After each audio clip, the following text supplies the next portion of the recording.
नमस्कार दोस्तों, आप सबका स्वागत है आपके अपने YouTube चैनल पॉकेट स्टोरीज़ में।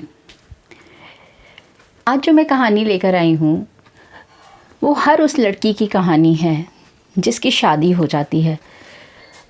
जब वो ससुराल जाती है शादी करके तो उसे बहुत सारी ऐसी रीतियों का पालन करना पड़ता है। अपने मायके की सब रीतियों को बुलाकर उसे ससुराल के रंग ढंग में रंगना पड़ता है। कुछ ऐसी ही एक कहानी लेकर मैं आज आपके सामने आई हूँ। उम्मीद है आपको मेरी ये कहानी पसंद आएगी। तो चलिए शुरू करते हैं।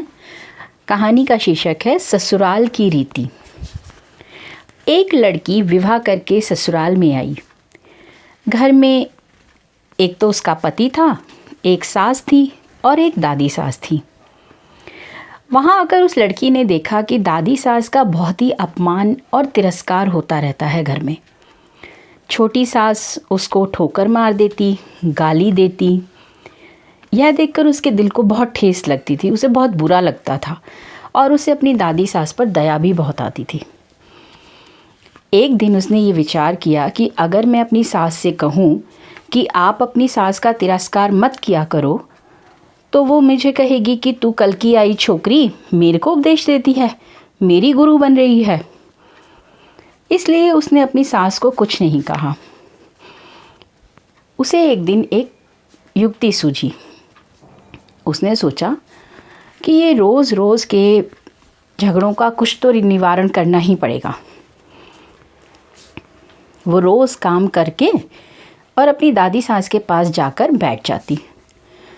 तो उसकी सास को ये देखकर बहुत बुरा लगता कि तो एक दिन उसकी सास ने उससे पूछा कि बहू तू वहाँ जाकर क्यों बैठ जाती है? तो लड़की बोली, बोलो आपको क्या काम है मम्मी जी? तो उसकी सास ने बोला कि काम क्या बताएं, तो वहाँ क्यों जाकर बैठती है? तो लड़की बोली, मेरे पिताजी ने कहा था कि जवान लड़कियों के साथ मत बैठना, घर में जो बड़े बुज़ुर्ग हों उनके साथ बैठना, उनके पास बैठना, उनसे शिक्षा लेना। और हमारे घर में तो मम्मी सबसे बूढ़ी दादी सास ही हैं। अब आप ही बताइए कि मैं किसके पास बैठूं? मेरे पिताजी ने कहा था कि हमारे घर के रिवाज तुम्हारे घर में नहीं चलेंगे, तो इसलिए ससुराल के रिवाज को ही अच्छे से निभाना। मुझे यहाँ की रिवाजें सीखनी है, इसलिए मैं दादी सास से पूछती रहती हूँ कि मैं अपनी सास की सेवा कैसे करूँ। तो सास ने पूछा, तो बुढ़िया ने तुझे क्या कहा? तो वह बोली कि दादी जी कह रही थी कि यह मेरे को ठोकर नहीं मारे, गाली नहीं दे तो मैं सेवा मान भी लूँ। सास बोली, तो क्या तू भी ऐसा ही करेगी मेरे साथ? तो वो बोली, मैं ऐसा कैसे कर सकती हूँ माँ जी, मैं ऐसा नहीं कहती और ना मैं ऐसा करूँगी, क्योंकि मेरे पिताजी ने तो ये कहा था कि बड़ों से ससुराल की रीति सीखना।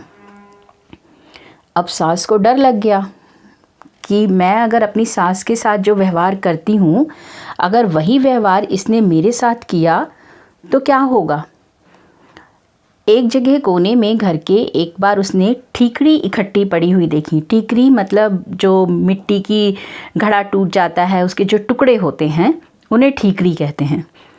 सास ने पूछा बहू से कि ये ठीकरी क्यों तूने इकट्ठी की हुई है? तो लड़की बोली कि आप दादी जी को इसी में तो खाना देती हो ना, तो इसलिए मैंने भी पहले ही जमा करके रख ली है मम्मी। तू मेरे को ठीकरी में भोजन देगी क्या? तो लड़की ने कहा कि मेरे पिता ने कहा था कि तेरे वहाँ जो रीति चलती हो तू उसी के हिसाब से चलना। तो सास बोली कि ये रीति थोड़ी है। तो लड़की बोली कि तो फिर आप ठीकरी में खाना दादी को क्यों देती हो? तो सास बोली कि थाली बर्तन कौन मांजेगा? तो बहू बोली कि मैं मांज दिया करूँगी।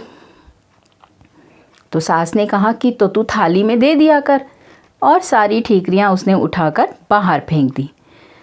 अब बेचारी बूढ़ी माँ को थाली में भोजन मिलने लगा। सबको भोजन देने के बाद में जो बाकी बचता था वह खिचड़ी की खुरचन, कंकर वाली दाल माँ को दी जाती थी। लड़की उन सब चीज़ों को अपने हाथ में लेकर देखने लगी। तो सास ने पूछा कि क्या देख रही है? तो लड़की बोली कि मैं ये देख रही हूँ कि बड़ों को कैसा भोजन दिया जाता है इस घर में। तो सास बोली कि ऐसा भोजन देने की कोई रीत थोड़ी ही है। तो लड़की ने कहा कि तो फिर आप ऐसा भोजन उन्हें क्यों देती हो?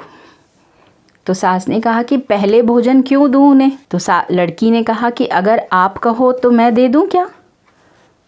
तो सास ने कहा कि ठीक है, तो तू पहले भोजन दे दिया कर। इस बात से लड़की खुश हो गई। अब बूढ़ी दादी को बढ़िया भोजन मिलने लगा।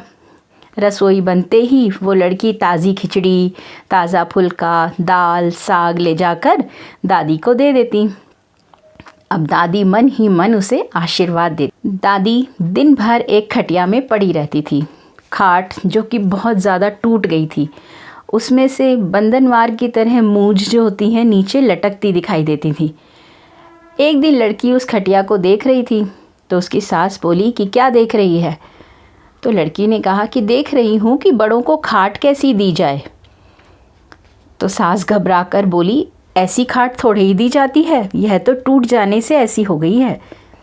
तो लड़की ने कहा कि तो दूसरी क्यों नहीं बिछा देती हो आप?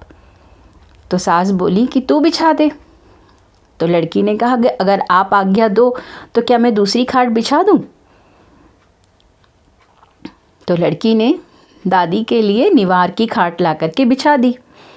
एक दिन कपड़े धोते समय वह लड़की माँ के कपड़े देख रही थी। उसके कपड़े बिल्कुल छलनी जैसे हो गए थे। तो सास ने पूछा कि क्या देख रही है? तो लड़की ने कहा कि देख रही हूँ कि बूढ़ों को कैसे कपड़े दिए जाते हैं।